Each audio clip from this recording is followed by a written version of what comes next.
So, makapaglagay ng lupa dito sa ibang gulay na hindi pa nalagyan ni Habi. Ayan. O, diba? Tapos mamaya, didiligan ko na lang siya.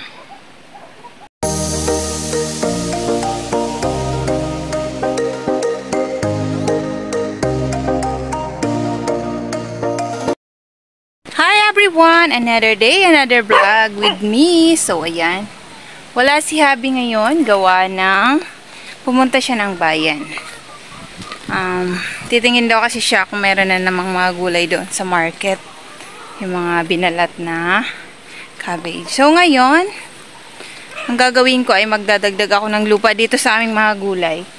Gawa ng halos, kulang na. So, ito, ginawa na to ni Habi kanina.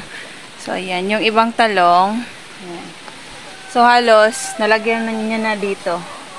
Kaya lang, ayan, sobrang init kanina. So, ayan. Maya-maya ko siya didiligan.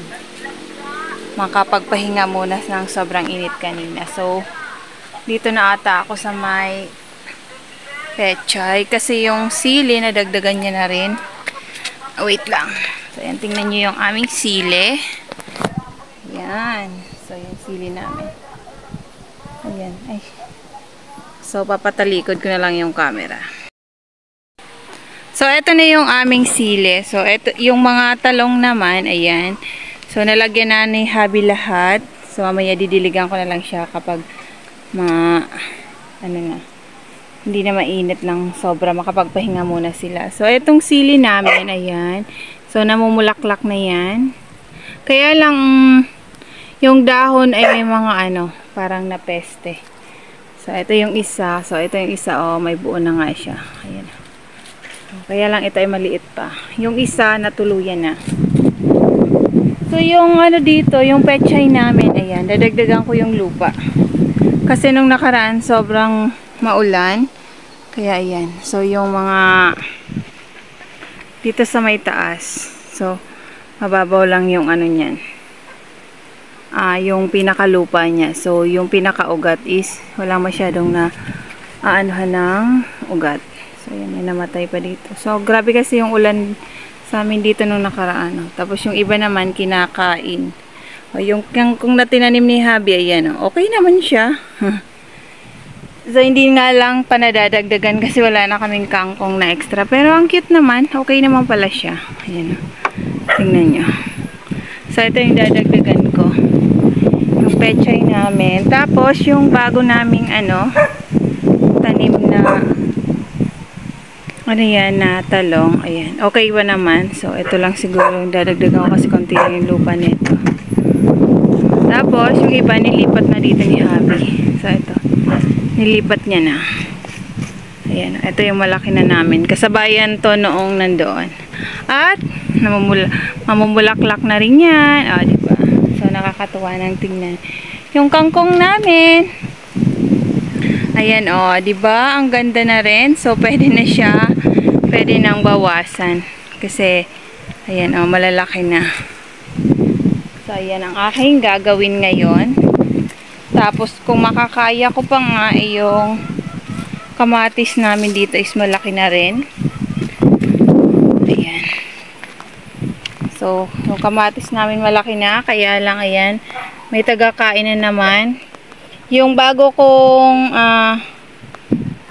bago kong punlang pechay. So, ayan, yung naging itsura niya. So, may tagakain dito. Tapos, hindi tumubo yung okra. So, ayan. Walang okrang tumubo. So, kung makakaya ko, ilipat na rin tong. Ay, kaya lang pala, ito palang kamatis namin, ang plano pala ni Habi, ay doon sa tinanggalan ng upo. So, baka hindi ko pa pala siya magawa. Plano ko pa naman sabitin lang. Tapos, itong papaya na to, kagaya to nung papaya namin dyan na nasa baba. Kaya lang, sabi ko sa kanya, mag-aano na lang kami. Kasi nag-order naman ako ng dwarf papaya. So, ayan. Wala na yung mga dito. Pechay. So, lalo naman dito. Wala na. Ayan. So, ito muna yung aking gagawin. So, makapaglagay ng lupa dito sa ibang gulay na hindi pa nalagyan ni Habi. Yan. O, diba? Tapos mamaya, didiligan ko na lang siya. So, ayan. Nandito na si Habi. So, galing siya sa market. So, titingnan natin kung anong dalang gulay. Ayan.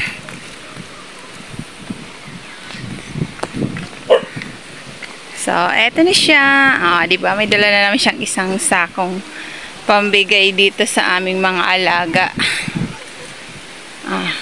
Nakaabang na. So, ayan. May pasalubong na ulit. So, mga balat ng sibuyas at saka cabbage. Ayan. Mga balat ng carrots. Ayan. Aha.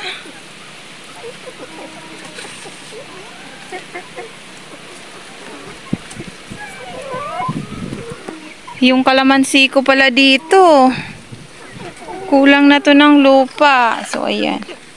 Kulang na ng lupa yung aking kalamansi. Malagyan nga pala to. Pagka okay na tong ano dito sa buhay. So, ayan. Maganda-ganda na yung ano ng aking kalamansi ngayon. So, may bunga na siya. So, ayan ang pasalubong. Napasalubong sa kanila mga balat. Mga balat ng gulay galing sa market. Maglalagay kasi ako ng lupa dun sa ano eh. Ano na lang pala yung hindi mo nalagyan, no? Pechay. Oh, ilang peraso na lang. So, ayan.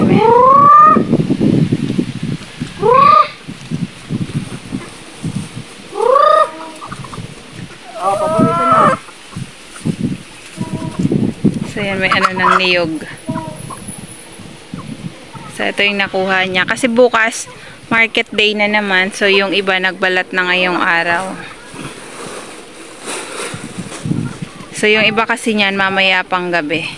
Kaya ito pa lang yung nakuha niya. So, bukas niya na naman yan makukuha yung iba. Yan o, ang dami na namang ano. Ay, yung gansa! Matutuwa na naman dyan yung mga baby gansa.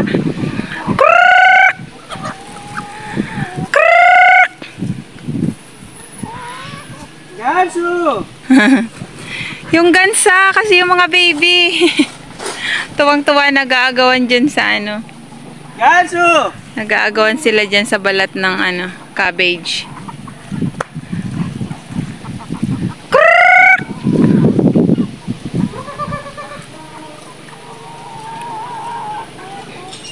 Diba?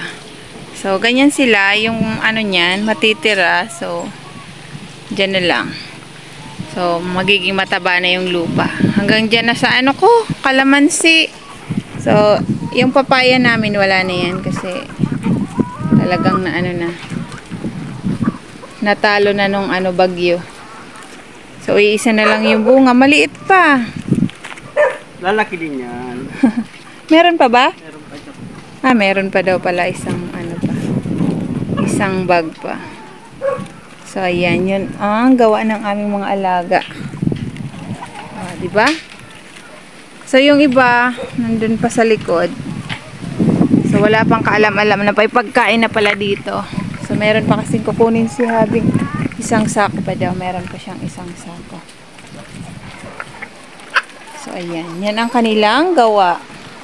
So, maglalagay na ako ng lupa dun sa aming gulay.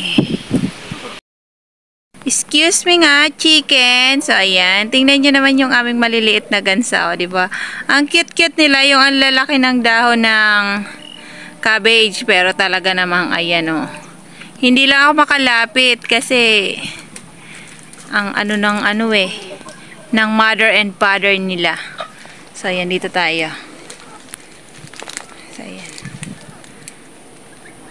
Tingnan nyo naman, o. Inaangat talaga nila yung isang buo ng dahon ng cabbage. Kakatuwa sila kapag may dala si Habi ng ganyan, o. Tingnan nyo, o. Diba? So, yan.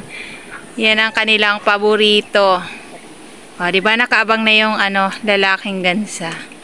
So, yan. Pinakita ko lang kung paano agawan yung, ano, mga baby gansa sa dahon ng cabbage.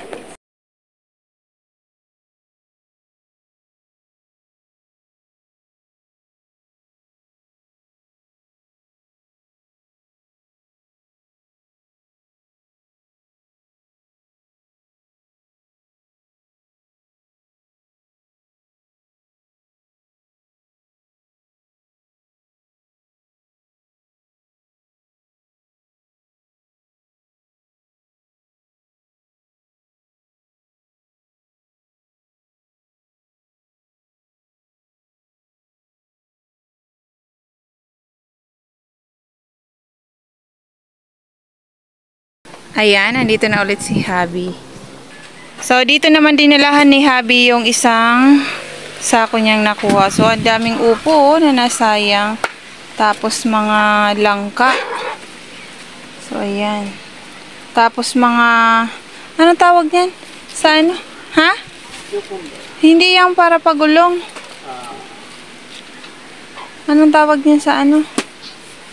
Sigarilyas? Oo. Yan. So, maraming sigarilyas. Tapos, ayan pa, may pipino at saka kalabasa pa. So, ang daming nasayang na gulay. So, hinahati-hati yan ni Habi para madaling makain ng mga manok. Ah, may ano pa nga pala, oh, puso pa ng saging. Grabe. So, ito naman yung laman ng sa isang sako niyang dala. So, ito kasi, talagang tinatambakan namin ito ng mga dahon. Kasi dito rin kami nakuha ng mga, ano pa, mga compost na lupa. Gawa ng, dyan na sila nabubulok. Yung mga ano. Ito mga gulay niya, doon na naman sa uod. So, yung kasing langka, hindi pwede kasi malagkit. So, ito lang mga kalabasa, pipino na naman ang ilalagay niya doon. So, ayan ang nakuha ni Habi ngayon. So, bukas, babalik ka pa bukas na. So, bukas kasi, market day na naman dito sa amin. So, ayan. Bukas na naman, kukuha pa siya ulit. Kasi, mas lalong marami bukas. Kasi yung iba, ngayon lang magbabalat. So, ayan. Kaya, ito lang yung kanya munang nakuha. So, yan naman doon sa uod. So, tara, samahan niyo ako. Ay, sasamahan pa pala namin. Ay, natin. Uod! Ah, hugasan mo muna.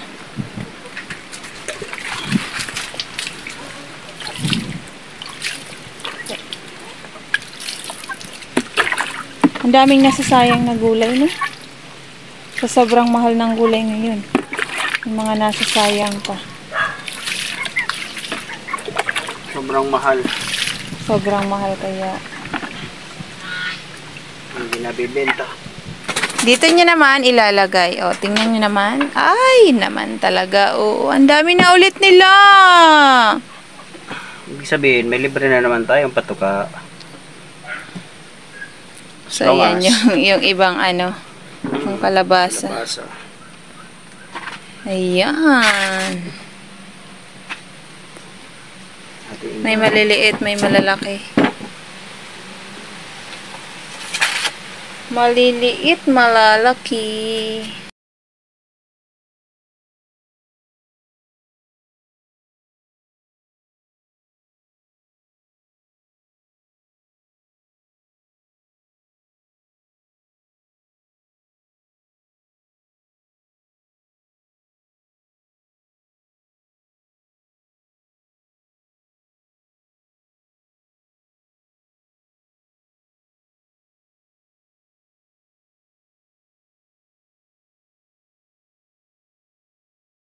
Ayan. So, natapos ko na nga.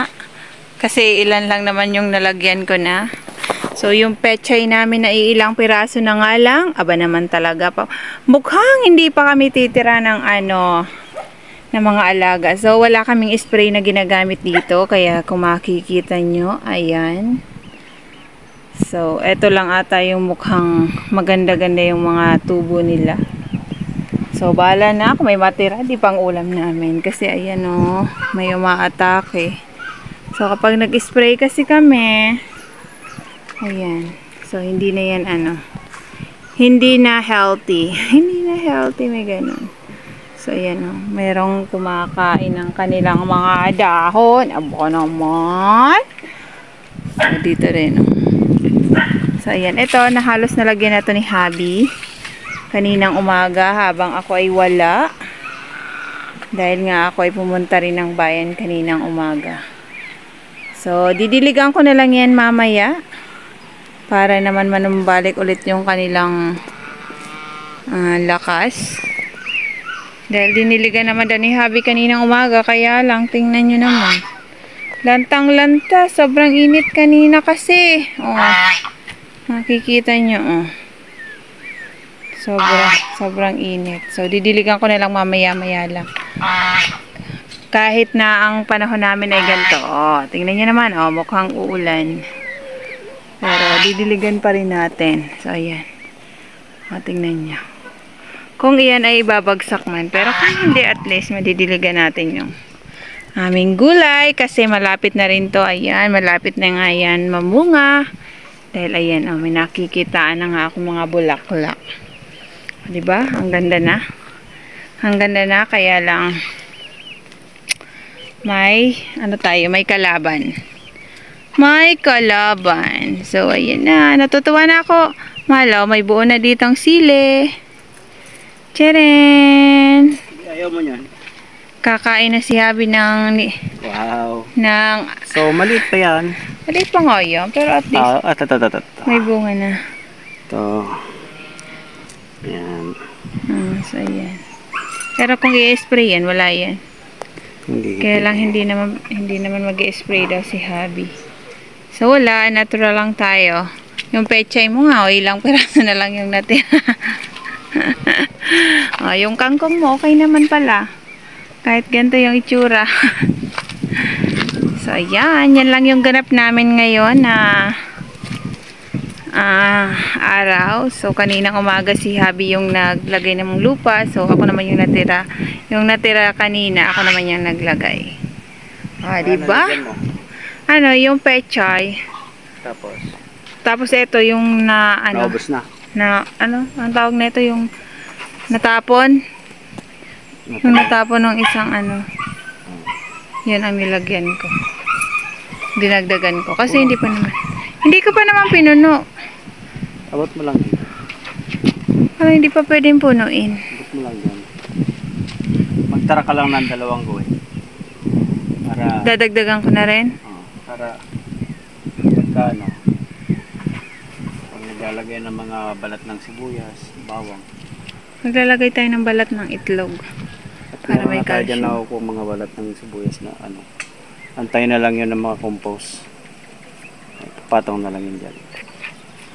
At least meron na silang pagkain na bago. So, yan lang ang aking ganap ngayon at ganap rin kanina ni Habi. So, thank you for watching. Bye-bye!